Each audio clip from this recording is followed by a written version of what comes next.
30 ఏళ్లు దాటుతున్నా వివాహం అవ్వడం లేదా? మీ పిల్లల కోసం ఎన్ని సంబంధాలు చూసినా కళ్యాణ ఘడియలు రావడం లేదా? సీతారాముల కళ్యాణం కమనీయం. జాతకం చూడగానే కాలసర్ప దోషం ఉంది అంటున్నారా? నిజంగా పెళ్లి కావాలంటే 18 గుణాలు ఖచ్చితంగా కలవాలా? మరి 34 కలిసినా కూడా ఎందుకు విడిపోతున్నారు?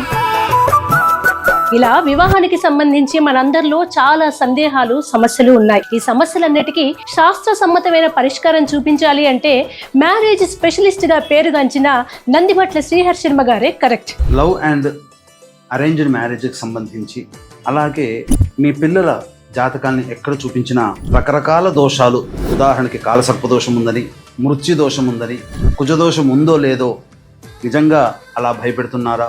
కొంతమంది జాతకాలు చూసినట్లయితే ద్వితీయ వివాహం జరుగుతుందని చెబుతూ ఉంటుంటారు. అందులో వాస్తవం ఎంత?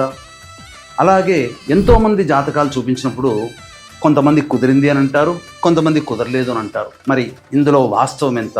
ఆ అమ్మవారి యొక్క అనుగ్రహం మేర, ఆ ఇచ్చిన వాక్కుని అనుసరించి సశాస్త్రీయమైనటువంటి విధానంగా వివాహ సంబంధపరమైనటువంటి విషయాలలో ఉన్నటువంటి వాటిని నిజాయితీగా చక్కగా విశ్లేషణ చేసి శాస్త్రీయమైనటువంటి విధానాన్నే మీకు అందిస్తామని చెప్పి భరోసా ఇస్తున్నాము. వివాహ సమస్యలకు సరైన పరిష్కారం సుమన్ టీవీ సమర్పించు నందిభట్ల వారి కళ్యాణమస్తు.